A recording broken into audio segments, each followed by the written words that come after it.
सभी साथियों का नमस्कार। तो इस सीरीज में एक बार फिर से आप सभी का स्वागत है। लास्ट लेक्चर में हमने क्वेश्चन नंबर 17 तक डिस्कस कर लिए थे, तो इसी को आगे कंटिन्यू करते हुए आज हम डिस्कस करेंगे question number 18।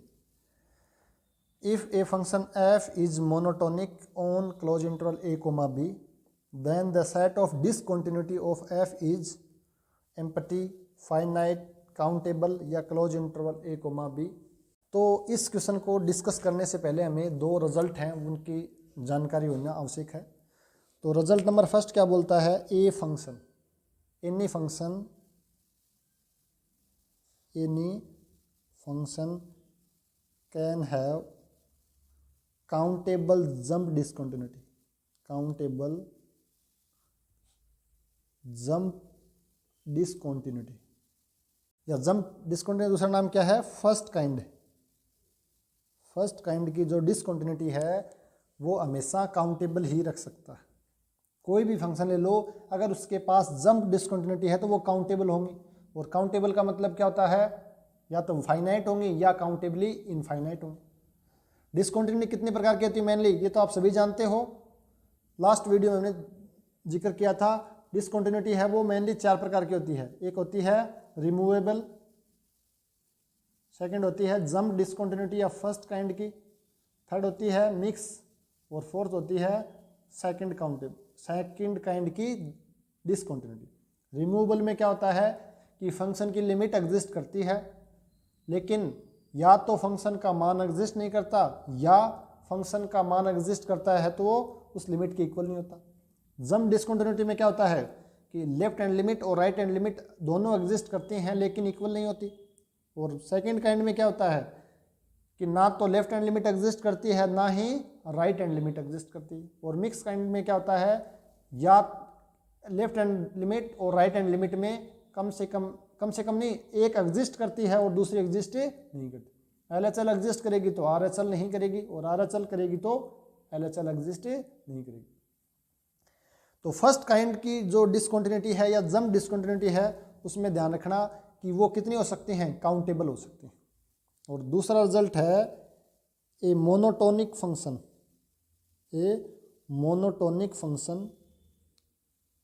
Can have only jump discontinuity,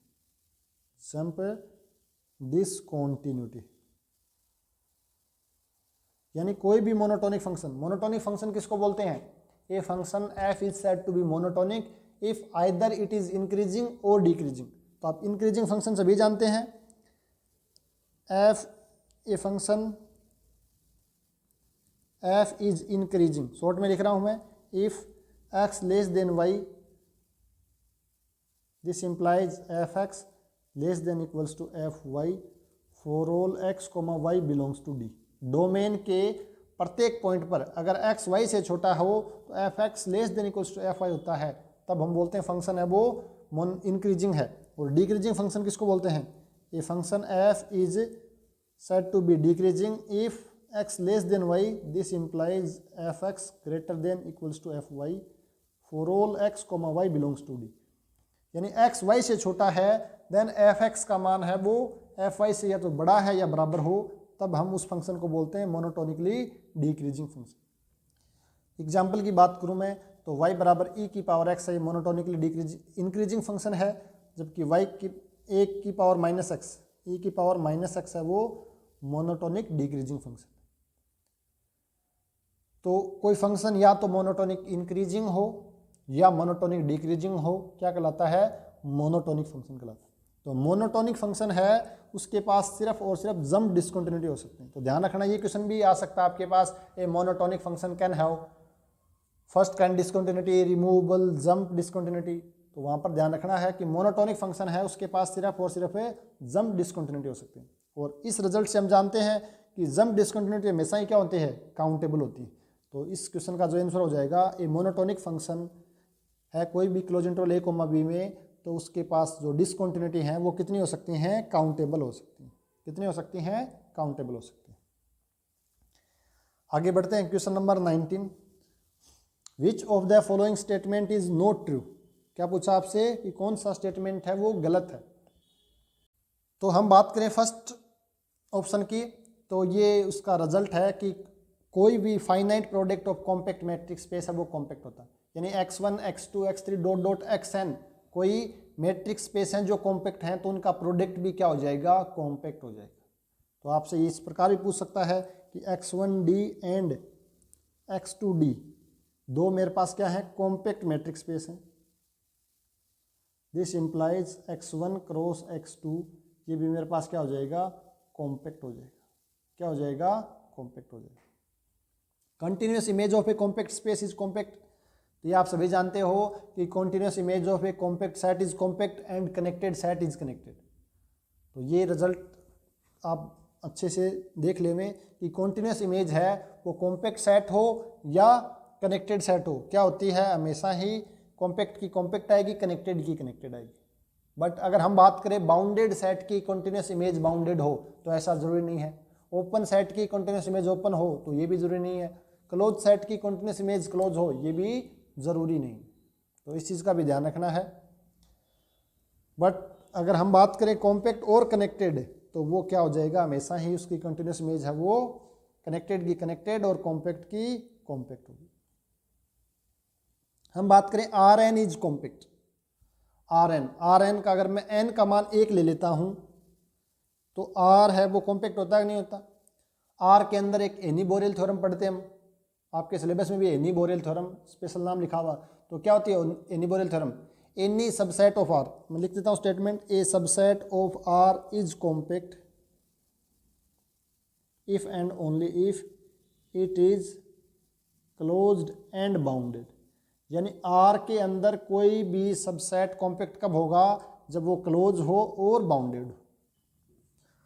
और ये आर ही नहीं, आर एन में भी ट्रू है कि कोई भी सबसेट अगर आर एन में है तो वो कॉम्पैक्ट होगा if and only if close and bounded. तो ये एनी बोरेल थ्योरम का स्टेटमेंट। तो डायरेक्ट आपको ध्यान रखना है स्टेटमेंट भी, कई बार पूछ लिया जाता है which of the following is statement of Heine Borel, तो आपको यही नहीं पता कि उसका स्टेटमेंट क्या। तो आर एन इज कॉम्पैक्ट, अगर एन का मान 1 ले लेता हूं मैं तो मेरे पास क्या आ जाएगा, आर कॉम्पैक्ट होता है कि नहीं होता। तो यहाँ पर जल्दबाजी में हम गलत कर देते हैं, आर है वो कनेक्टेड होता है, आर है वो कनेक्टेड तो होता है लेकिन कॉम्पैक्ट नहीं है, R is a not compact. Compact क्यों नहीं है, क्योंकि आर आर का सबसेट है और एनी बोरेल थ्योरम क्या बोलती है, क्लोज होना चाहिए और बाउंडेड होना चाहिए।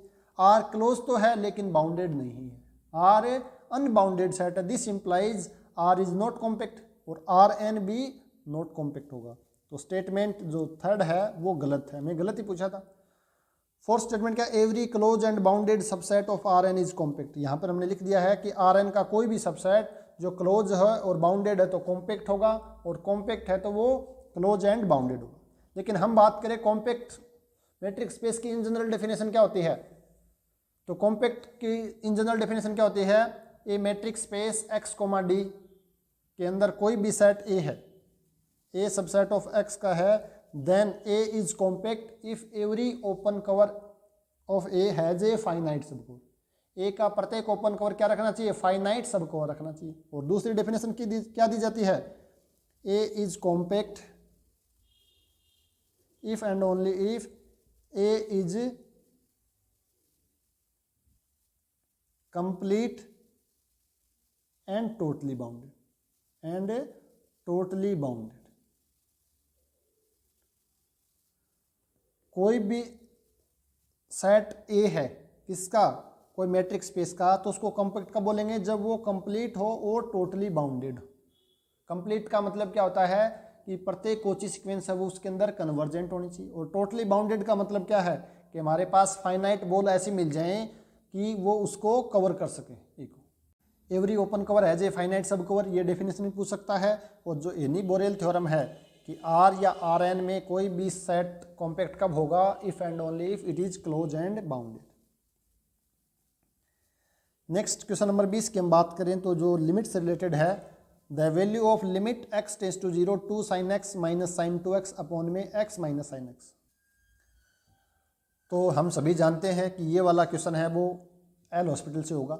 Limit x tends to 0 two sine x minus sine 2x upon में x माइनस साइन x।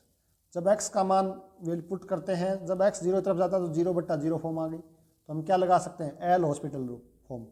तो क्या आ जाएगा, L'Hospital rule, x tends to 0, ऊपर वाले का ऊपर डेरिवेटिव और नीचे वाले का नीचे डेरिवेटिव। तो क्या बनेगा, 2 sin x का derivative 2 cos x minus sin 2x का 2 cos 2x, और ये आ जाएगा 1 माइनस cos x।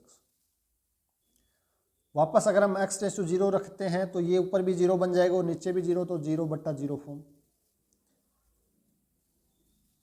वापस हम एल हॉस्पिटल रूल लगाएंगे तो x tends to 0, limit x tends to 0, 2 cos x का डेरिवेटिव कितना आ जाएगा, माइनस 2 sin x, और ये आ जाएगा माइनस माइनस प्लस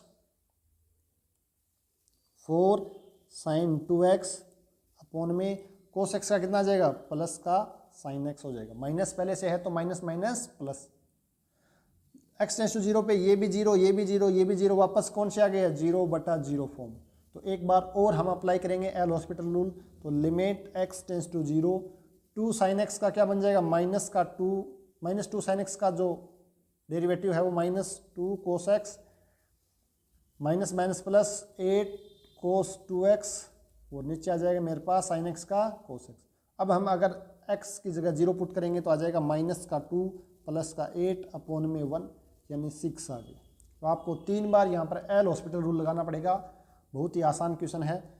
तो क्वेश्चन नंबर जो इसका आंसर है बी आ जाएगा 6। तो ये बिल्कुल ही सिंपल क्वेश्चन है, 12th लेवल का, आप आसानी से कर सकते हो। नेक्स्ट क्वेश्चन नंबर हम 21 की बात करें। क्या पूछा गया है, द सीरीज समेशन n बराबर 1 to इनफाइनाइट माइनस 1 की power n plus 1 upon n, then which among of the following is a true statement. तो आपको इस सीरीज के बारे में बताना है कौन सा स्टेटमेंट है वो ट्रू स्टेटमेंट है। स्टेटमेंट फर्स्ट है, the series is convergent and absolutely convergent. क्या बोला, ये सीरीज कन्वर्जेंट भी है और अब्सोल्युटली कन्वर्जेंट है। सेकंड ऑप्शन है, the series is convergent but not absolutely convergent. Option third है, the series is absolutely convergent but not convergent. और फोर्थ ऑप्शन है कि the series is neither convergent nor absolutely convergent.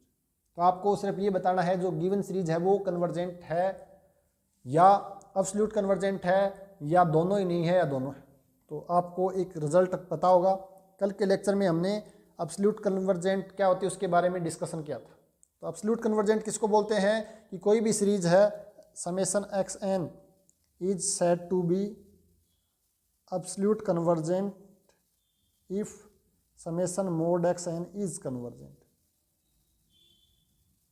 किसी series को absolute convergent कब बोलेंगे, जब उसका मोड लेते हैं तो जो एक मेरे पास नई सीरीज आएगी वो कन्वर्जेंट हो जाए। और इसके बाद एक रिजल्ट आप सभी जानते हो कि अब्सोल्यूट कन्वर्जेंट इंप्लाइज कन्वर्जेंट, कि कोई भी सीरीज अगर अब्सोल्यूट कन्वर्जेंट है तो पक्का ही कन्वर्जेंट होगी, लेकिन कन्वर्जेंट सीरीज अब्सोल्यूट कन्वर्जेंट हो ऐसा जरूरी नहीं। और कंडीशनली कन्वर्जेंट के बारे में भी हम कुछ नहीं बोल सकते। तो ये रिजल्ट आपको ध्यान में रखना है। तो यहाँ पर हमें देखना है सीरीज क्या गिवन है, समेशन n बराबर 0 to infinite 1 to infinite minus 1 की power n minus 1 upon n। तो सबसे पहले हम चेक करते हैं कि सीरीज कन्वर्जेंट है या नहीं। तो ये सीरीज कौन सी है, ये सीरीज है वो अल्टरनेटिंग सीरीज है, इट इज अल्टरनेटिंग सीरीज। और अल्टरनेटिंग सीरीज को चेक करने के लिए कन्वर्जेंट है या नहीं तो उसका एक ही टेस्ट है, कौन सा, लेबनीज टेस्ट। और लेबनीज टेस्ट क्या बोलता है कि un क्या है यहाँ पर मेरे पास 1/n। इन जनरल किस प्रकार लिखा जाता है अल्टरनेटिंग सीरीज को, समेशन n बराबर 1 to इनफाइनाइट माइनस 1 की power n minus 1 into un। तो un मेरे पास 1/n है, ये डिक्रीजिंग है फर्स्ट। और सेकंड मेरे पास क्या होना चाहिए कि limit un n tends to infinite, यानी limit n tends to infinite 1/n है, उसका मान कितना आ गया, 0 आ गया। तो ये लिमिट क्या n टेंस टू इनफिनिटी पे इसका मान कितना un का 0। तो अगर डिक्रीजिंग सीक्वेंस और लिमिट 0 है देन हम क्या बोलते हैं, this implies series summation n बराबर 1 to इनफाइनाइट माइनस 1 की power n minus 1 upon n is a convergent. तो ये सीरीज है, ये कन्वर्जेंट सीरीज कौन सी है, कन्वर्जेंट बाय लेबनीज टेस्ट। लेकिन हमें देखना है कि अब्सोल्यूट कन्वर्जेंट है या नहीं। तो अगर कन्वर्जेंट होगी तो ऑप्शन डी है वो डिस्कार्ड हो गया, बट नो ऑप्शन सी है वो भी डिस्कार्ड हो गया। ऑप्शन सी तो वैसे भी डिस्कार्ड हो जाता कि absolute convergent but not convergent. Absolute convergent है और कन्वर्जेंट नहीं है, ऐसा तो ही नहीं सकता। अब हमें देखना है कि एब्सोल्यूट कन्वर्जेंट है या नहीं है। तो एब्सोल्यूट कन्वर्जेंट के लिए क्या करना, मॉडुलस लेंगे। तो समेशन n बराबर 1 टू इनफाइनाइट मोड -1 की पावर n-1 अपॉन में, this is equals to summation n बराबर 1 टू इनफाइनाइट 1/n। और हम जानते हैं बाई पी सीरीज टेस्ट, तो बाई पी सीरीज टेस्ट क्या हो जाएगी, this is divergent. P series test क्या होता है, या हाइपर हार्मोनिक सीरीज टेस्ट है। 1 अपॉन एन की power p is convergent if p का मान 1 से बड़ा है, और डाइवर्जेंट इफ p का मान लेस देन इक्वल्स टू 1। तो p का मान 1 है यहाँ पर, तो ये सीरीज क्या है, डाइवर्जेंट, यानी अब्सोल्यूट कन्वर्जेंट नहीं है। अब्सोल्यूट में कब क्या होता है, मोड लेने के बाद जो सीरीज मिलती है वो कन्वर्जेंट हो जाती है, तब उसको बोलते हैं अब्सोल्यूटली कन्वर्जेंट। तो ये सीरीज है, ये कन्वर्जेंट है लेकिन अब्सोल्यूट कन्वर्जेंट नहीं है, तो ऑप्शन बी है ये करेक्ट हो जाएगा। तो ये था आपके पास क्वेश्चन नंबर 21। आगे बढ़े, नेक्स्ट क्वेश्चन नंबर 22 क्या है, ये फंक्शन f 0,1 से r में डिफाइन है बाय द रूल। किस प्रकार डिफाइन है कि 1/k इफ x का मान m/k फॉर्म का है, where m and k are integer and have no common factor, और 0 if x is irrational number. यानी जो आपके पास गिवन है ये आपके पास थोमे फंक्शन है, ये इसको बोलते हैं पॉपकॉर्न फंक्शन। तो ये स्टैंडर्ड क्वेश्चन है, आपको याद रखना है इसको। क्या है, इसके बार इसको इस प्रकार भी डिफाइन कर देते हैं, एफ एक्स बराबर यहाँ पर m/k फॉर्म का है, आपको p/q फॉर्म का मिल सकता है, यानी 1/q इफ x बराबर p/q belongs to rational number and GCD of p, q है वो कितना है, 1 है। ये चीज़ लिख रही है इसने कि हैव नो कॉमन फैक्टर, इसका मतलब क्या, GCD 1 है, और 0 if x belongs to irrational number. तो ये फंक्शन है, इसको बोलते हैं थोमे फंक्शन या पॉपकॉर्न फंक्शन। अगर आपने कॉन्टिन्यूटी के नोट्स देखे हैं तो उसका मैंने ग्राफ भी बना रखा है, इसका ग्राफ है वो इस टाइप से बनता है, पॉपकॉर्न की तरह उछलता हुआ, तो इसका नाम है वो पॉपकॉर्न फंक्शन भी बोला जाता है। तो इस फंक्शन को आपको ध्यान रखना है, ये स्टैंडर्ड क्वेश्चन है, ये वाला जो एग्जाम्पल है स्टैंडर्ड है। तो इसका अंदर क्या है, पॉपकॉर्न फंक्शन है, वो सिर्फ और सिर्फ इरेशनल नंबर पर क्या होता है, कॉन्टिन्यूस होता है। तो continuous at all irrational number but discontinuous at all rational number. तो आपसे इस टाइप से कोई एग्जांपल पूछा जाए कि एक ऐसा एग्जांपल बताओ जहां पर फंक्शन है वो इरेशनल नंबर पर तो क्या है, कॉन्टिन्यूस है, बट रेशनल नंबर पर डिसकंटिन्यूस है, तो उसका स्टैंडर्ड एग्जांपल है थोमे फंक्शन, या इसको बोलते हैं पॉपकॉर्न फंक्शन। जो रॉबर्ट बार्टले वाली बुक है उसके अंदर इसका प्रूफ भी दे रखा है, आप देख सकते हो। तो ये ध्यान रखना, किसी फॉर्म में क्या है कि जब रेशनल है तब 1/k आता है और इरेशनल पर 0 आता है, ये ध्यान में रखना। तो ये फंक्शन है थोमे फंक्शन, और ये इरेशनल पर तो कॉन्टिन्यूस होता है, जबकि रेशनल पे क्या होता है, डिसकॉन्टिन्यूस होता है। तो इसमें ऑप्शन नंबर डी है वो करेक्ट हो जाएगा। नेक्स्ट आगे बढ़े, क्वेश्चन नंबर 13 क्या बोला है कि एफ एक्स आपके पास गिवन है x-1 upon x+1, then f of f x is equal to, यानी ये पूछा आपके पास कंपोजिट फंक्शन का। आसान क्वेश्चन है, बस थोड़ा सा क्या करना, आपको वर्क करना पड़ेगा। तो सबसे पहले एफ एक्स क्या गिवन है, x-1 अपॉन में x+1। अब आपको निकालना एफ ऑफ एफ एक्स, यानी जहाँ जहाँ x है उसकी जगह एफ एक्स पुट करना है, और एफ एक्स मेरे पास ये है तो x की जगह ये पुट कर देंगे, तो x-1 अपॉन x+1 -1 अपॉन में x की जगह वापस ये पुट कर देंगे, x-1 अपॉन x+1 +1। इस टाइप के क्वेश्चन में कैलकुलेशन मिस्टेक होने के चांस ज़्यादा रहते हैं, तो सावधानी पूर्वक करना है। दिस इज एलसीएम क्या आ जाएगा, x+1, तो x-1 - x+1, वो नीचे आएगा x-1 प्लस x+1। तो एलसीएम आएगा x+1 से x+1 cancel out, this is equals to x से x कैंसिल आउट, ये -1 और ये यहाँ पे -1 यानी -2 अपॉन में नीचे क्या बचेगा, ये बच जाएगा नीचे 2x, this is equals to -1/x। तो एफ ऑफ एफ एक्स का मान कितना आ गया है, -1 अपॉन x आ गया।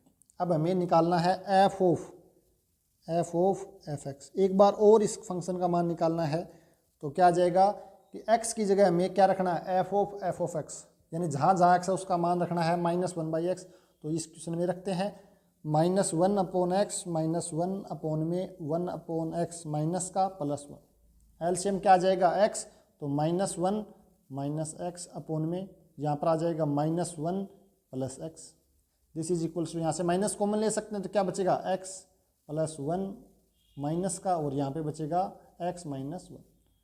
तो जो आपके पास फंक्शन गिवन है इसको मैं ये भी लिख सकता हूँ माइनस, इसको नीचे ले जा सकते हैं तो x - 1 अपॉन में x + 1, और ये आपके पास क्या गिवन है, ये आपके पास एफ एक्स गिवन है। This is equals to -1/f(x).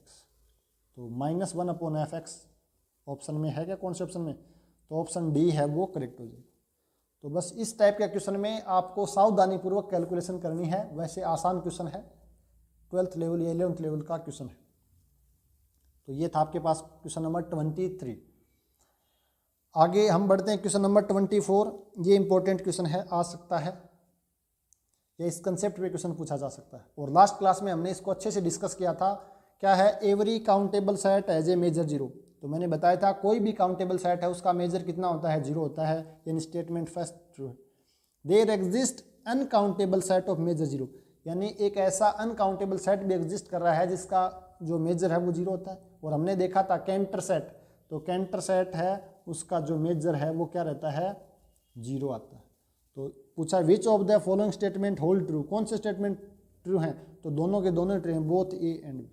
तो यहाँ पर हमें ये तो ध्यान में रहता है, लेकिन साथ में इसको ये दिमाग में रहता है कि अनकाउंटेबल का मेजर नॉन जीरो और काउंटेबल का मेजर है 0। तो ध्यान रखना अनकाउंटेबल सेट का भी मेजर 0 हो सकता है, और वो एग्जाम्पल है कैंटर सेट। तो ये आसान क्वेश्चन की श्रेणी में आ सकता है। क्वेश्चन नंबर 25 की बात करें तो the set of all real numbers be equipped with the discrete metric. Discrete metric इस टाइप की मैट्रिक होती है। देन ओपन बॉल जिसका सेंटर 3 है और रेडियस 2 है, centred at 3 and radius 2 is. तो मैंने कल इसको बड़े ही डिटेल से समझाया था कि अगर आपके पास x कोई भी एक मैट्रिक स्पेस है XD, जहाँ पे D क्या है, डिस्क्रीट है, तो अगर आपसे पूछा जाता है ओपन बॉल A, R, इसका सेंटर A है और रेडियस R है, तो इसका मान अगर R का मान 1 से छोटा या बराबर है तो उस केस में क्या आएगा, सिंगलटन A आएगा, और R का मान 1 से बड़ा है तो आपके पास पूरा का पूरा X है वो आ जाएगा। अगर आपके पास ये ओपन बॉल ना हो कि क्लोज बॉल होती तो उस केस में सिंगलटन A कब आएगा, जब R का मान 1 से छोटा है और R का मान 1 से बड़ा या बराबर है, तो आपके पास पूरा का पूरा है वो X आ जाएगा। तो यहाँ पर क्या पूछा है, सेंटर 3 है, बॉल 3,2, यानी रेडियस है वो कितनी है, 1 से बड़ी है, ओपन बॉल है, इसका मतलब पूरा का पूरा R आ जाएगा। क्या आ जाएगा, R है ना आपके पास यहाँ पर X, this is equals to R। तो डायरेक्ट अगर आपको ये रिजल्ट ध्यान में है तो आप डायरेक्ट इसका ऑप्शन बी है वो टिक कर सकते हैं। लेकिन आपको ये नहीं पता कि बॉल बनती कैसे, बॉल क्या होती है, A, R का मतलब क्या होता है, इसके अंदर वो सारे के सारे एलिमेंट आएंगे x के, अगर x D मैट्रिक स्पेस की बात करूं तो सच दैट डिस्टेंस x और a की है वो लेस देन r, यानी वो एलिमेंट जिनकी सेंटर से डिस्टेंस r से छोटी हो, तो वो सारे के सारे एलिमेंट हैं वो उसको क्या बोलते हैं, वो बोलते हैं बॉल, जिसका सेंटर a है और रेडियस r है। अगर मैं क्लोज बॉल की बात करूं तो यहाँ पर क्या आ जाएगा, इक्वल आ जाएगा। तो ये आपको कंसेप्ट पता होना चाहिए, उसके बाद आपको ये रिजल्ट अगर ध्यान में है तो डायरेक्ट आप बोल सकते हो। Next question number 26, let f(n)x equals to x की power n be a sequence of function define on close interval 0,1। xn एक सीक्वेंस ऑफ फंक्शन है x की पावर n और कहाँ पर है, ऑन क्लोज इंटरवल 0,1, और f(x) आपको एक फंक्शन गिवन है, दिस इज इक्वल्स टू 0 जब x का मान 1 से छोटा है और 1 इफ x बराबर 1, एंड gx आपके पास गिवन है 0 for all x belongs to, for all x का मतलब क्या है, x 0,1 के अंदर है। Then which of the following is true, तो आपको बताना कौन सा स्टेटमेंट है ये ट्रू है। फर्स्ट ऑप्शन है f n converge to f pointwise and not uniformly. जो sequence of function f n है वो एफ पे पॉइंट वाइज कन्वर्ज कर रहा है but not uniformly converge. Option second है f n converge to g pointwise and not uniformly. ये f n है वो जी पर पॉइंट वाइज कन्वर्ज कर रहा है लेकिन यूनिफॉर्मली कन्वर्ज नहीं कर रहा। और थर्ड ऑप्शन है f n converge to f uniformly और f n converge to g uniformly. तो सीक्वेंस ऑफ फंक्शन में हमें पॉइंट वाइज कन्वर्जेंट क्या होता है, यूनिफॉर्म कन्वर्जेंट क्या होता है, इसके बारे में बेसिक जानकारी होनी चाहिए। अगर हमें पॉइंट वाइज कन्वर्ज देखना है कन्वर्जेंट तो क्या करना, हम डायरेक्ट लिमिट निकालते हैं एन टेंस टू इन्फिनिटी पर एफ एन एक्स की। इसकी लिमिट आएगी, इसको बोलते हैं लिमिट फंक्शन और या उसको बोलते हैं पॉइंट वाइज लिमिट। तो अगर मैं इस फंक्शन की x की पावर n की n टेंस टू इन्फिनिटी पे लिमिट फाइंड आउट करूं तो हम जानते हैं कि अगर x का मान 1 आ जाता है तो उस केस में लिमिट कितनी आएगी, 1 आएगी जब x बराबर 1 हो। और x का मान 1 से छोटा हो तो हम जानते हैं कि 1 से छोटा 1/2 लेके देख लो एक बार, तो 1/2 की पावर n की इन्फिनिटी पे लिमिट कितनी आएगी, 0। तो जब इसका मान 1 से छोटा हो तो उस केस में लिमिट कितनी आ जाएगी, 0 आ जाएगी। यानी लिमिट फंक्शन है वो क्या आ गया आपके पास, 1 और 0, और ये अपने क्या गिवन है, एफ एक्स गिवन है। यानी इस फंक्शन की f n x equals to x की power n on close interval 0,1 पर जो लिमिट फंक्शन है वो क्या है आपके पास, एफ आया। दिस इम्प्लाइज जो सीक्वेंस ऑफ फंक्शन है ये एफ 0,1 पे पॉइंट वाइज कन्वर्जेंट तो है, तो यानी कि ऑप्शन बी है वो डिस्कार्ड हो गया। अभी तक हमें क्या पता चला कि सिर्फ pointwise convergent, uniformly convergent check करना है।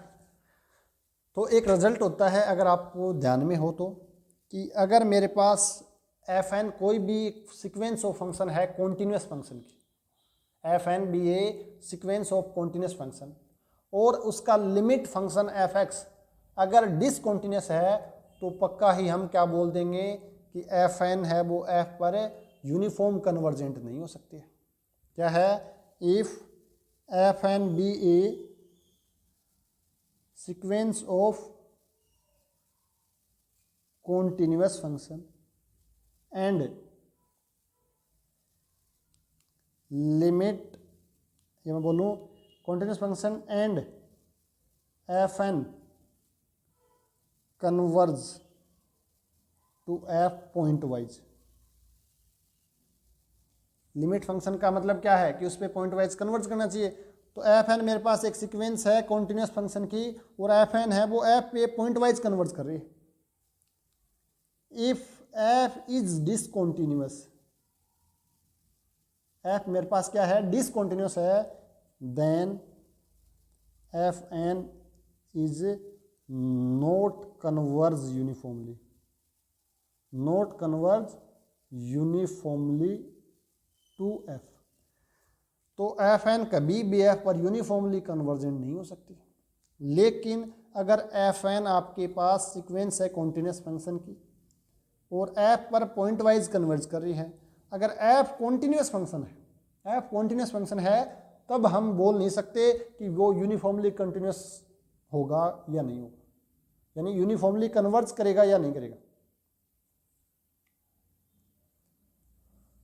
तब हम ये नहीं बोल सकते कि एफ है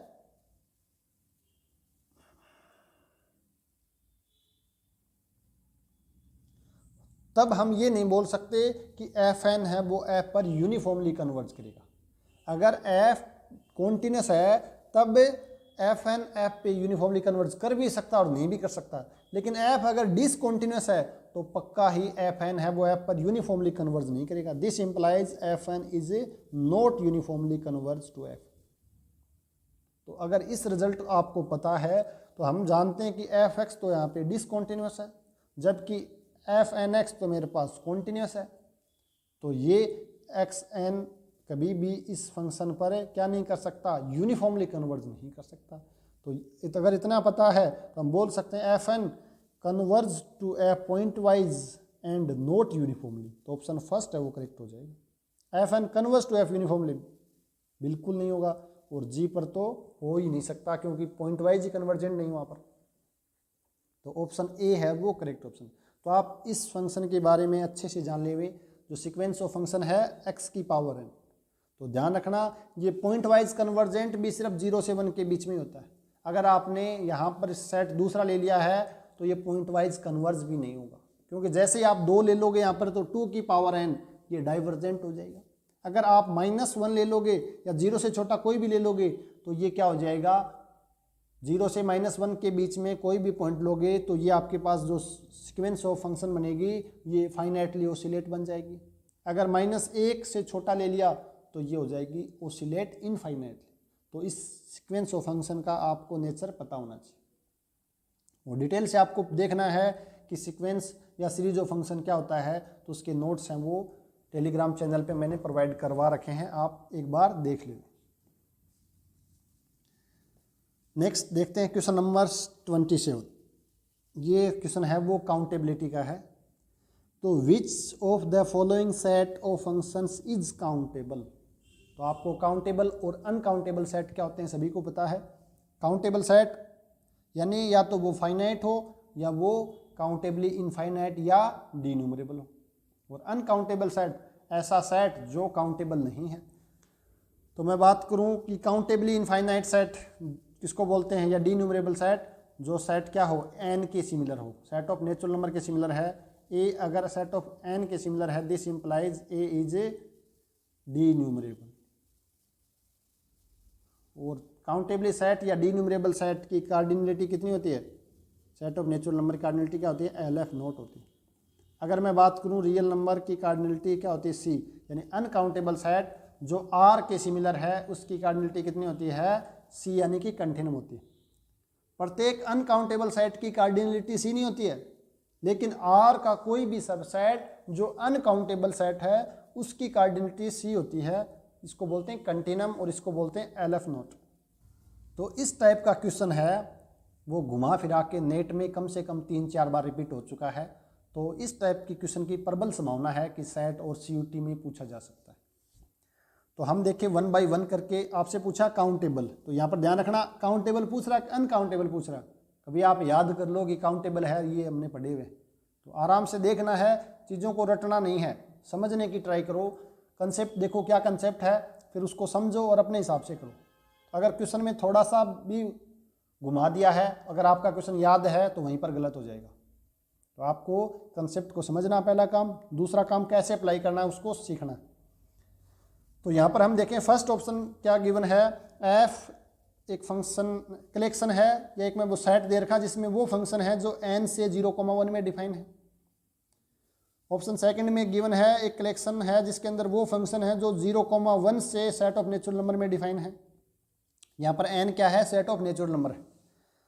थर्ड ऑप्शन में क्या है, वो फंक्शंस का कलेक्शन है जो n से 0,1 में डिफाइन है और 1 की इमेज है वो 2 की इमेज से क्या है, लेस देन इक्वल है, या तो इक्वल होगी या लेस देन होगी।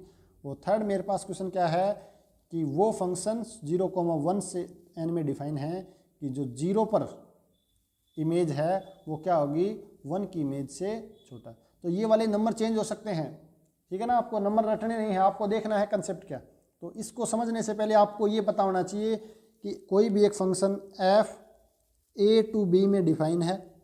अगर कार्डिनलिटी ऑफ a मेरे पास m है एंड कार्डिनलिटी ऑफ b मेरे पास n है, then total number of a function from a to b। आपको पता होना चाहिए total number of functions from a to b। a से b में define total number of functions हैं वो कितने होते हैं। तो आप जानते हो कि b की कार्डिनलिटी की पावर कार्डिनलिटी ऑफ a, यानी b कार्डिनलिटी कितनी है n और इसकी पावर n। तो टोटल नंबर ऑफ फंक्शन मेरे पास यही होंगे। तो यहाँ से यही तो पूछा है कि इस सेट से इस सेट में डिफाइन टोटल फंक्शन कितने होंगे। तो आपको अगर ये रिजल्ट नहीं मालूम है कि a से b में डिफाइन टोटल फंक्शन कितने होते हैं तो आप कभी भी नहीं कर सकते। और ये कैसे होता है आपको पता नहीं ये वाली चीज़ कि इसमें m एलिमेंट हैं, इसमें n एलिमेंट हैं। मैं बात करूँ a1 a2 dot dot am, ये है मेरे पास b1 b2 dot dot bm। इसको मैंने डिटेल से समझाया है, पहले भी आपको यूट्यूब पे वीडियो मिल जाएगा फंक्शन वाला, तो उसमें देख सकते हैं। तो A1 के पास कितनी चॉइस हैं? A1 के पास m चॉइस है, A2 के पास भी m चॉइस है, किसी से भी जुड़ सकता है, AN के पास m चॉइस है। तो टोटल कितने हो जाएंगे? m into m into m. कितनी बार है? ये मेरे पास m है और ये मेरे पास सॉरी n चॉइस है, ये यहाँ पे n है ना, n। तो ये वाला मेरे पास क्या आ जाएगा? n। तो इसके पास n चॉइस, इसके पास भी n चॉइस, इसके पास भी n चॉइस। तो n कितनी बार आ रहा है? m बार आ रहा है, तो n की पावर m हो जाए। अब देखते हैं फर्स्ट क्या पूछा है कि आपको बताना है f जो सेट ऑफ नेचुरल नंबर से क्लोज 0,1 सेट में define total number of function. तो इस सेट की कार्डिनलिटी 2 होती है, इस सेट ऑफ नेचुरल नंबर की कार्डिनलिटी कितनी होती है? LF note. और ये मैंने कल बताया था आपको कि 2 की पावर LF नोट का मान कितना होता है? C होता है। इसको आप ध्यान रखना, ये आपको रिजल्ट के तौर पर याद रख सकते हो कि 2 की पावर LF नोट कितना होता है? C होता है, यानी कि अनकाउंटेबल हो गया।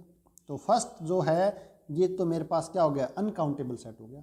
आपसे पूछा है काउंटेबल, यानी ये ऑप्शन तो अनकाउंटेबल है। अब हम बात करें ऑप्शन नंबर सेकंड की, तो वो f जो 0,1 से LF नोट में डिफाइन है, f 0,1 से कहाँ पे डिफाइन? सेट ऑफ नेचुरल नंबर में। तो क्या फॉर्मूला है? इसकी कार्डिनलिटी LF नोट की square, this is equals to LF naught into LF naught, this is equals to LF naught. कल मैंने बताया था कि LF नोट की पावर n मेरे पास कोई भी एक फाइनाइट नंबर है तो इसका मान LF नोट ही आता है। और हम जानते हैं LF नोट तो काउंटेबल है, यानी सेट जो सेकंड सेट है ये तो काउंटेबल है। ऑप्शन सेकंड है वो करेक्ट है। ठीक है, ध्यान रखना आपको किस प्रकार ऑप्शन डिफाइन किया, ये नहीं कि इसमें कर दिया और ऑप्शन सेकंड भर दिया डायरेक्ट। नीचे देखना है ABCD मेन ऑप्शन ये है। अब थर्ड पूछा है कि सेट ऑफ नेचुरल नंबर से 0,1 में डिफाइन है और F1 की इमेज है वो F2 से छोटी। तो देखते हैं थर्ड टाइप का जो क्या बोला है कि वो F जो सेट ऑफ नेचुरल नंबर से 0,1 में डिफाइन है और साथ में क्या गिवन है कि 1 की इमेज है वो 2 की इमेज से छोटी है, f of 1 less than equals to f of 2। तो मेरे पास यहाँ पर 1 2 3 डॉट डॉट, यहाँ पर मेरे पास सेट ऑफ नेचुरल नंबर है, यहाँ पे मेरे पास क्या है? ये सेट है 0 और 1। अब पूछा है कि 1 की इमेज, तो 1 की इमेज क्या क्या हो सकती है? 1 की इमेज 0 हो सकती है और 1 की इमेज क्या हो सकती है? 1 भी हो सकती है। तो 1 के पास कितनी चॉइस है? 1 के पास 2 चॉइस हो गई, या तो 0 से वो मैप हो सकता है या 1 से मैप हो सकता है। लेकिन 2 के पास चॉइस कितनी है? अगर 1 है वो किससे मैप हो गया? 0 से, तो उस केस में 2 की मैप होने की संभावना क्या क्या है? 2 है वो क्या होगा? 1 से जो मैप है उससे या तो बड़ा होगा या बराबर होगा। तो वो 2 है वो 0 से भी मैप हो सकता है और 1 से मैप हो सकता है, यानी इसके पास चॉइस 2 आ गई। लेकिन अगर मेरे पास 1 है वो किससे कनेक्ट हो गया है? 1 से कनेक्ट हो गया है। तो 2 है वो 0 से कनेक्ट नहीं हो सकता, उस केस में 2 है वो सिर्फ 1 से कनेक्ट हो सकता है। क्यों? क्योंकि 2 की इमेज है वो 1 की इमेज से बड़ी होगी। तो यानी कि 2 की इमेज है वो कितनी हो सकती है? या तो 1 हो सकती है और 2 हो सकती है। ठीक है ना? वो 2 के पास चॉइस कितनी है? 1 चॉइस होगी कब? जब 1 है वो 0 से जुड़ जाता है, 2 1 से जुड़ जाता है।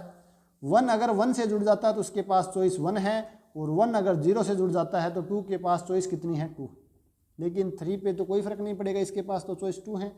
4 पे भी कोई फर्क नहीं पड़ेगा, एंड सो ऑन। तो अगर मैं बात करूं कि 2 की पावर LF नोट -1, एक टर्म घटा देते हैं तो हम जानते हैं काउंटेबली इनफाइनाइट में से कोई फाइनाइट टर्म हटा देते हैं तो भी वो सेट क्या रहता है? काउंटेबली इनफाइनाइट ही रहता है। लेकिन 2 की power LF naught this is equals to वापस से C हो गया। दिस इम्प्लाइज मेरे पास क्या हो गया? ये मेरे पास सेट है वो अनकाउंटेबल हो गया, ये वाला सेट है वो अनकाउंटेबल हो गया। और बात करें हम फोर्थ ऑप्शन, तो यहाँ पर क्या है? 0,1 से n में डिफाइन होने वाले सारे फंक्शन, और साथ में क्या गिवन है कि 0 की इमेज है वो 1 की इमेज है, या तो छोटी या बराबर है। तो ये वाला सेट अगर आप आराम से देखो तो सेकंड का सब सेट ही तो है। यहाँ तो बोला सारे के सारे फंक्शन, यहाँ पे एक एक्स्ट्रा कंडीशन और लगा दी। अगर आप देखना चाहो तो ये देखो इस टाइप से हो जाएगा। ये मेरे पास सेट ऑफ 0,1 है और ये मेरे पास क्या है? Set of natural number 1 2 3 dot dot so on. 0 की इमेज क्या है? 1 की इमेज से छोटी है, तो 0 मेरे पास किससे जुड़ सकता है? 0 है वो LF नोट से जुड़ सकता है। जीरो है वो LF नोट, इससे भी जुड़ सकता है, इसके पास चॉइस कितनी है, 2 से भी, 3 से भी, 4 से भी। अगर जीरो इसके साथ जुड़ गया है तो 1 है वो सभी से जुड़ सकता है, अगर इसके साथ जुड़ गया तो बाकी बचे हुए टर्म से जुड़ सकता है, इसके पास जुड़ गया तो बाकी बचे हुए टर्म से जुड़ सकता है। तो इसके पास भी चॉइस क्या है, डिपेंड करता है इसके ऊपर। लेकिन हम जानते हैं कि LF नोट हो गया, अगर यहाँ पर मेरे पास कोई भी सेट आ जाता है, या तो फाइनाइट आएगा या क्या काउंटेबल इनफाइनाइट आएगा, उनका प्रोडक्ट भी क्या आ जाएगा, काउंटेबल इनफाइनाइट यानी काउंटेबल आ जाएगा। तो ये तो इसका ही क्या है कि सबसेट है, और हम जानते हैं कि काउंटेबल सेट का सबसेट है वो हमेशा ही काउंटेबल होता है। Any subset of A countable set is countable, तो ये इसका सबसेट है, this implies it is also countable. तो ऑप्शन 2 और 4th, यानी मैं बात करूं 2 और 4th किस में है, बी में, ये मेरे पास बी है, ये करेक्ट ऑप्शन हो जाएगा। तो ध्यान रखना कि काउंटेबल सेट का जो सबसेट होता है वो काउंटेबल होता है, और अनकाउंटेबल सेट है उसका सुपर सेट है वो अनकाउंटेबल होता है। लेकिन अनकाउंटेबल सेट के बारे में कुछ नहीं बोल सकते हैं। अनकाउंटेबल सेट R है, इसका सबसेट क्यों है, ये तो काउंटेबल है, जबकि Q कॉम्प्लीमेंट क्या है, अनकाउंटेबल भी है। तो अनकाउंटेबल सेट का सबसेट है वो काउंटेबल भी हो सकता है और अनकाउंटेबल भी हो सकता है, लेकिन सुपर सेट है वो हमेशा ही अनकाउंटेबल होगा।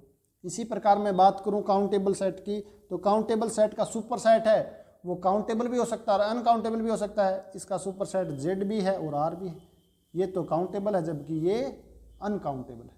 तो आपको ये ध्यान रखना है कि subset of A countable set is countable, super set of uncountable set is a uncountable.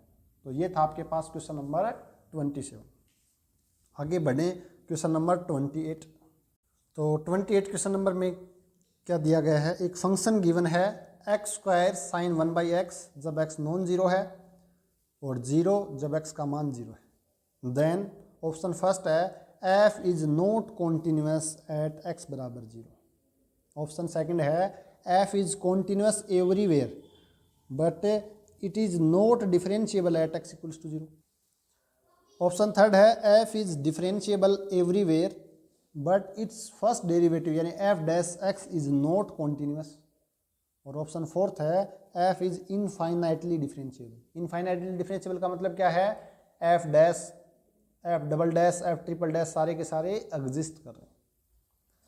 तो ये क्वेश्चन एक रिजल्ट बेस्ड पे क्वेश्चन है। आप वैसे भी जानते हो कि ये कॉन्टिन्यूस भी है, डिफरेंशिएबल भी है, लेकिन हमें जब बात की जाती है कि f' इसका डेरिवेटिव है वो कॉन्टिन्यूस है या नहीं है, इसका डेरिवेटिव डिफरेंशिएबल है या नहीं है, तो उसके लिए आप डिटेल से एक रिजल्ट लिखवा देता हूँ आपको मैं, इंपॉर्टेंट रिजल्ट है वो।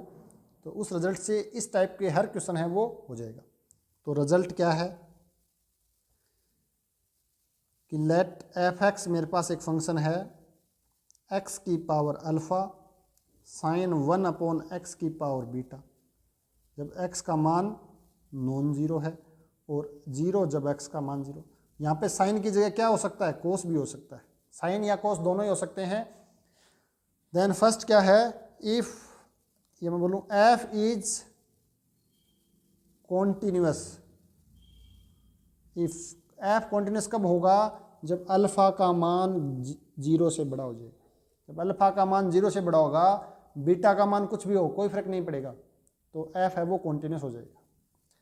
अगर मैं बात करूँ डिफरेंशिएबिलिटी की, then f is differentiable if alpha है वो 1 से बड़ा हो। तो ये रिजल्ट आप बीएससी के क्लास में पढ़ते हो कि x की पावर वहाँ पे m लिखता है, साइन 1/x होता है। तो बीटा पे फर्क नहीं पड़ेगा, सिर्फ इस पे फर्क पड़ेगा। जब कॉन्टिन्यूटी और डिफरेंशिएबिलिटी की बात की जाती है तो अल्फ़ा का मान अगर 0 से बड़ा है तो कॉन्टिन्यूस, 1 से बड़ा है तो डिफरेंशिएबल, और 1 है तो कॉन्टिन्यूस होगा लेकिन डिफरेंशिएबल नहीं होगा।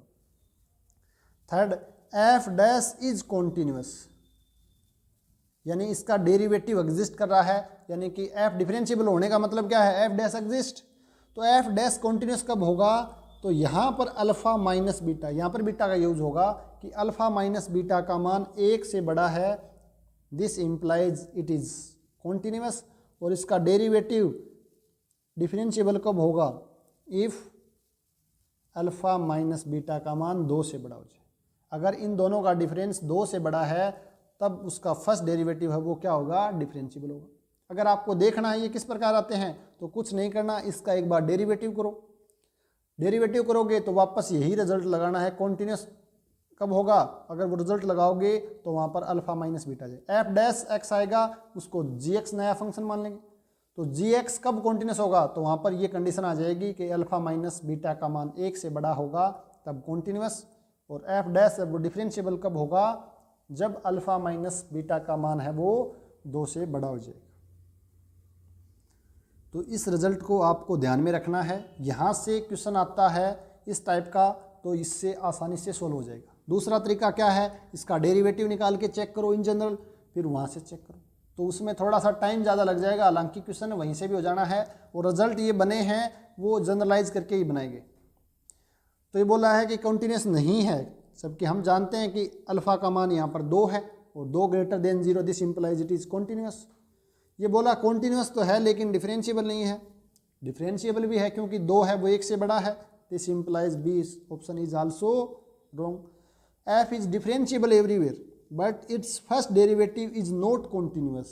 फर्स्ट डेरिवेटिव कॉन्टिन्यूस कब होगा, जब अल्फा का मान 2 है, बीटा का मान 1 है, 1, 1 से बड़ा नहीं है। 1 से बड़ा होना चाहिए, स्ट्रिक्टली ध्यान रखना है, यहाँ पर इक्वल नहीं हो सकता है। तो अगर यहाँ पर मेरे पास 1 आ गया है जो 1 से बड़ा नहीं है, यानी इसका डेरिवेटिव कॉन्टिन्यूस नहीं है। फंक्शन कॉन्टिन्यूस है, फंक्शन डिफरेंशिएबल भी है, बट इसके फर्स्ट डेरिवेटिव वो कॉन्टिन्यूस नहीं है। तो ऑप्शन सी है वो करेक्ट ऑप्शन है। F is infinitely differentiable. Infinitely differentiable कैसे होगा, इसका डेरिवेटिव कंटिन्यूस नहीं है। अगर आप डबल डेरिवेटिव निकालोगे तो वो एग्जिस्ट ही नहीं करेगा। इसका double derivative F dash differentiable होने का मतलब क्या है, एफ डबल डैश एग्जिस्ट होना चाहिए। और एफ डबल डैश एग्जिस्ट कब करेगा, जब अल्फा माइनस बीटा का मान 2 से बड़ा हो, और अल्फा बीटा का मान तो 1 ही है। तो इसका सेकंड डिफरेंशिएबल एग्जिस्ट नहीं करा, आप बोले इनफाइनाइटली डिफरेंशिएबल होगा। तो ऑप्शन डी है ये भी क्या हो जाएगा, गलत हो जाएगा। तो यहाँ पर ऑप्शन फर्स्ट, सेकंड और फोर्थ हैं वो गलत हैं, और जो सही ऑप्शन है वो ऑप्शन सी होगा। इसके साथ में एक रिजल्ट और लिखवा देता हूँ, इम्पोर्टेंट रिजल्ट है ये भी, इससे मिलता जुलता सा है, वो भी आपको ध्यान रखना है कि एक फंक्शन आपको एफ एक्स गिवन है, एक्स की पावर अल्फ़ा, यहाँ पे साइन 1/x है जब x का मान नॉन जीरो, और 0 जब x का मान 0। यहाँ पे साइन की जगह क्या हो सकता है, कोस भी हो सकता है, ध्यान रखना। साइन और कोस दोनों में ही रिजल्ट हैं ये अप्लाई होंगे। और n यहाँ पे अल्फ़ा है, तो अल्फ़ा आपके पास क्या है, एक नेचुरल नंबर है। अल्फ़ा क्या है, नेचुरल नंबर है। Then f x is differentiable alpha by 2 का ग्रेटेस्ट इंटीजर फंक्शन टाइम्स, ये क्या है, GIF, यानी कि ग्रेटेस्ट इंटीजर फंक्शन। तो ये फंक्शन एफ वो कितनी बार डिफरेंशिएबल होगा, वो अल्फ़ा बाई 2 का ग्रेटेस्ट इंटीजर फंक्शन निकालेंगे उतनी टाइम डिफरेंशिएबल होगा।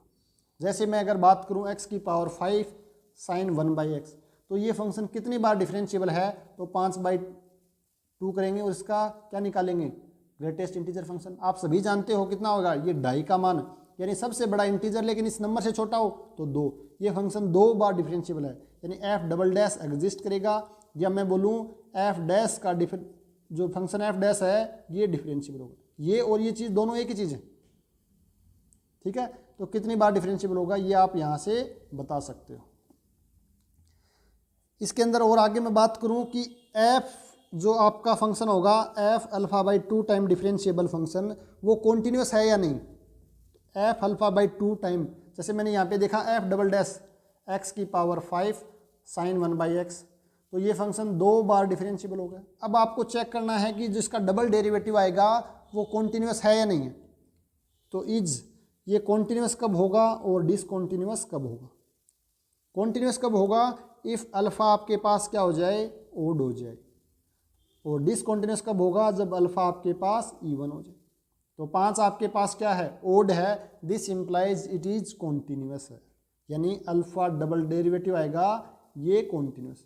अगर यहाँ पर होता x की पावर 6 साइन 1/x, अब हमें देखना ये फंक्शन कितनी बार डिफरेंशिएबल है, तो 6/2, यानी मेरे पास कितना आ गया, 3 आ गया, यानी एफ ट्रिपल डैश एग्जिस्ट कर रहा है, इसका 3 बार डेरिवेटिव एग्जिस्ट कर रहा है। और हमें देखना ये कॉन्टिन्यूस है या नहीं है, तो किस पे डिपेंड करे, 6 पर।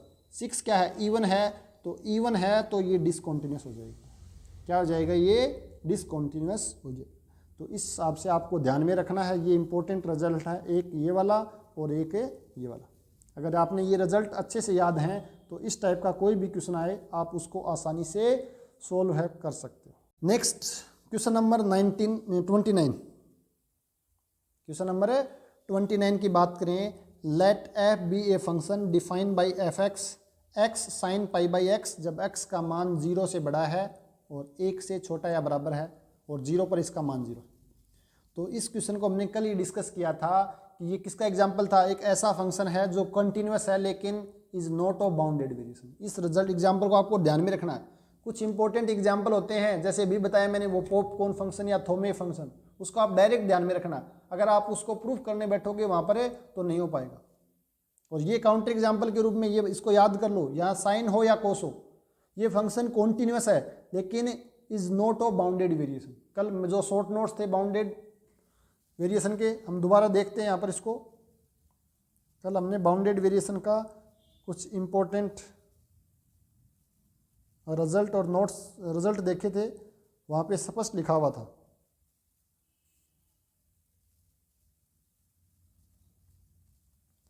तो ये वाला देखो यहाँ पर, a continuous function need not be bounded variation. A continuous function है, need not be bounded variation, need not be of bounded variation.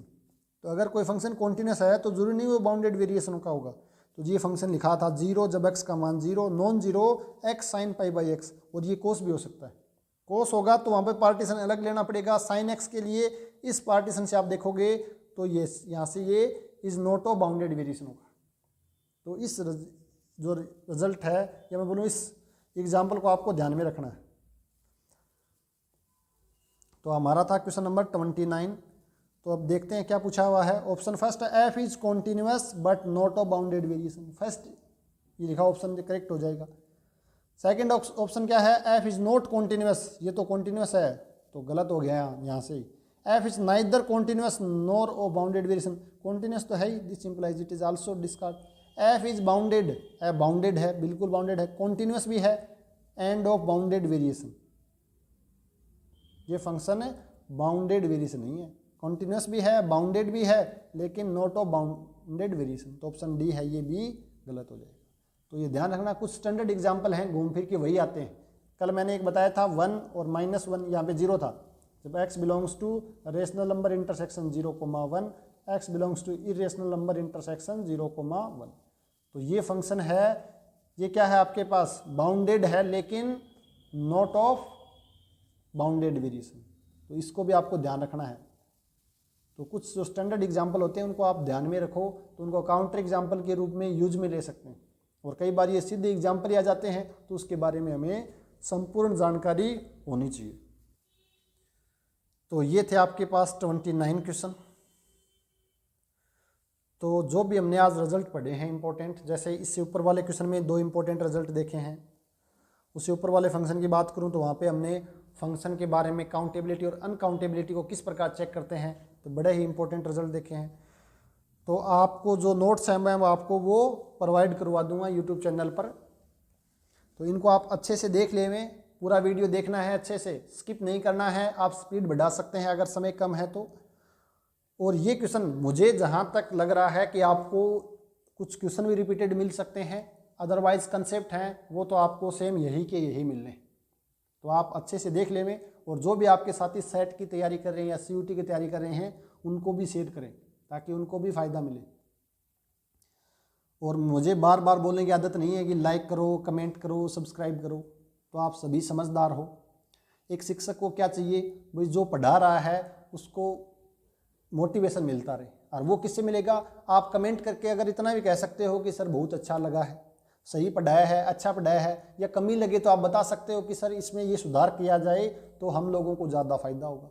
कोई भी शिक्षक इतनी मेहनत करता है और आप एक छोटा सा कमेंट करके उसका हौसला अफजाई कर देते हो तो उसको भी अच्छा लगता है कि जो मैं मेहनत कर रहा हूँ वो बच्चों को समझ में आ रहा है या उसको सीखने को मिल रहा है। मैं आपको बार बार तो बोलता नहीं हूँ लाइक करो, कमेंट करो, सब्सक्राइब करो, ये बोलने की ज़रूरत भी नहीं है। अगर आपको अच्छा लगता है तो लाइक करो, अच्छा नहीं लगता तो डिसलाइक भी कर सकते हो। लेकिन डिसलाइक कर रहे हो या लाइक कर रहे हो तो कम से कम अगर लाइक कर रहे हो तो आप एक छोटा सा अप्रिशिएट कर सकते हो। अगर आपको अच्छा नहीं लगता तो आप कमेंट कर सकते हो कि सर इसमें ये सुधार करेंगे तो हम लोगों को ज़्यादा फायदा मिलेगा। कि मेरा तो काम है आपको पढ़ाना, जो मैंने कुछ सीखा है वो आपको सिखाना, और आपके माध्यम से मुझे भी सीखने को मिलता रहे। मैं एक गणित का विद्यार्थी हूँ, तो मेरा ये एक फ़र्ज़ बनता है कि जो कुछ मैंने सीखा है वो आपके साथ साझा करूँ और आपसे नया सीखूँ। और आपसे नया कब सीखूँगा? जब आप जो भी टॉपिक हम पढ़ा रहे हैं उन टॉपिक से रिलेटेड कुछ प्रॉब्लम पूछेंगे या कुछ ऐसे कंसेप्ट पे डिस्कस करेंगे कि सर ये कंसेप्ट कैसे होगा, तो उसके माध्यम से मैं भी उस चीज़ों को देखूँगा। अब ये तो है नहीं कि मैं असिस्टेंट प्रोफेसर बन गया तो मुझे पूरा मैथ आने लग गया। पूरा मैथमेटिक्स है, किसी को भी नहीं आ सकता है। हो सकता है कि अगर मैं बात करूं इतना मैथमेटिक्स है तो ये कंसेप्ट मुझे आते हैं और ये कंसेप्ट आपको आते हैं, ये कंसेप्ट अपन दोनों को आते हैं, ये कंसेप्ट आपको आते हैं मुझे नहीं आते, और ये कंसेप्ट मुझे आते हैं आपको नहीं आते। तो इस कन्वर्सेशन के माध्यम से क्या होगा, जो मैंने सीखा वो मैं आपको ट्रांसफ़र करने की कोशिश करूँगा, और जो आपके पास है वो आप मुझे ट्रांसफ़र करने की कोशिश करो, तभी तो हम आगे बढ़ पाएंगे दोनों मिलजुल कर। तो ये आपसे रिक्वेस्ट है कि आपको कहना ना पड़े बार बार, तो आप बीच बीच में कमेंट करता रहिए, हौसला अफजाई करते रहिए, ताकि मुझे भी मोटिवेशन मिलता रहे और मैं ज़्यादा से ज़्यादा आपके लिए मेहनत कर सकूं। और जो भी आपके साथी हैं उनको शेयर कीजिए ताकि उनको भी फ़ायदा मिले, और अपने परिवार के सदस्यों की संख्या बढ़ जाएगी तो अच्छी बात है कि जितना ज़्यादा लोगों को सीखने को मिले। तो ये मुझे बार बार ना बोलना पड़े, और आप सभी समझदार हैं, तो आपके पास समय कम है, इसलिए आप रेगुलर क्वेश्चन करते रहिए। अब समय इतना बचा है कि आपको कंसेप्ट को सिर्फ देखना है, रिवाइज करना है। जितने भी आपने अभी तक पढ़ा है उनको रिवाइज कर लीजिए अच्छे से। फिर उनको क्या करना है, ज़्यादा से ज़्यादा जो प्रीवियस ईयर के क्वेश्चन हैं या इंपॉर्टेंट क्वेश्चन हैं उनको सोल्व करना। तो यहाँ पर जो मैं क्वेश्चन ले रहा हूँ ये प्रीवियस ईयर में आए हुए क्वेश्चन ही हैं, किसी न किसी स्टैंडर्ड एग्जाम में। तो जो मुझे अच्छे लगे, जो कंसेप्ट आपसे सीखने को मिले, वो कंसेप्ट या वो क्वेश्चन मैंने यहाँ पर उठाए, ताकि उसके माध्यम से 3-4 कंसेप्ट को हम डिस्कस कर सकें। क्वेश्चन तो बहुत ज़्यादा हैं, कुछ क्वेश्चन इतने हैं जो बहुत लेंदी हैं, वो रिपीट होने के चांस कम है, कुछ क्वेश्चन इतने आसान हैं जो आप कर लोगे। यहाँ पर मैंने वही क्वेश्चन इन्वॉल्व किए हैं जिससे आपको कुछ न कुछ नई चीज़ें सीखने को मिले। जैसे ये क्वेश्चन को ऐड करने का मेरा मकसद यही था कि आप इसके माध्यम से सीख जाओ कि ये कॉन्टिन्यूस फंक्शन है, लेकिन ये बाउंडेड वेरिएशन नहीं है, is not of a bounded variation. तो इसके माध्यम से आपको एग्जाम्पल याद भी रह जाएगा कि ये काउंटर एग्जाम्पल है, और आपको ये पता भी चल जाएगा। तो मेरा जो मेन मकसद यही रहता है कि ऐसे क्वेश्चनों को डिस्कस करूं ताकि आपको वो फ़ायदा मिले। ये नहीं कि कोई भी चीज़ है वो आपके साथ साझा कर रहा हूँ, ठीक है ना। तो इसके लिए मुझे भी मेहनत करनी पड़ती है। अलग अलग जो यूनिवर्सिटीज़ के अंदर या सेट के अंदर क्वेश्चन आए हुए हैं, नेट में आए हुए हैं, उनको छांटना पड़ता है, फिर उनको टाइप करना पड़ता है, और फिर आपके साथ साझा करना पड़ता है। तो इतनी मेहनत के लिए आप थोड़ा बहुत तो कर सकते हो। तो आप सभी साथियों को ऑल द बेस्ट, और आगे हम देखेंगे क्वेश्चन नंबर 30 से हम शुरू करेंगे आगे, और जो भी क्वेश्चन हैं उनको हम समझेंगे और सीखेंगे। और कई बार क्या है, बोलते समय कुछ गलती हो सकती है, जैसे साइन का डेरिवेटिव माइनस कोस हो जाता है, कोस का डेरिवेटिव माइनस साइन ना होकर प्लस साइन हो जाता है। तो ये गलतियां हैं, मानवीय त्रुटि हैं, भूल हैं, हो सकती हैं। तो आप इतना तो सभी साथी जानते हैं, कई बार लिखते कुछ और हैं, बोलना कुछ और जाता है। तो अगर ऐसी गलतियां हैं तो आप समझदार हो, लेकिन आप कमेंट करके बता सकते हो कि सर यहाँ पर कुछ थोड़ी सी मिस्टेक हो गई, ठीक है ना। तो दिमाग में कुछ बोल रहे हैं, कुछ लिख रहे हैं, कई बार 4 दूनी 6 भी हो जाता है। आपके साथ भी ऐसा होता होगा कि 4 दूनी 6 आ रहा बार बार, वो दिमाग है, वो उसमें कुछ चलता रहता है, लिखा कुछ और जाता है। तो इस चीज़ का भी आपको ध्यान में रखना है। तो मिलते हैं नेक्स्ट वीडियो में, तब तक आप इनको अच्छे से तैयार करें।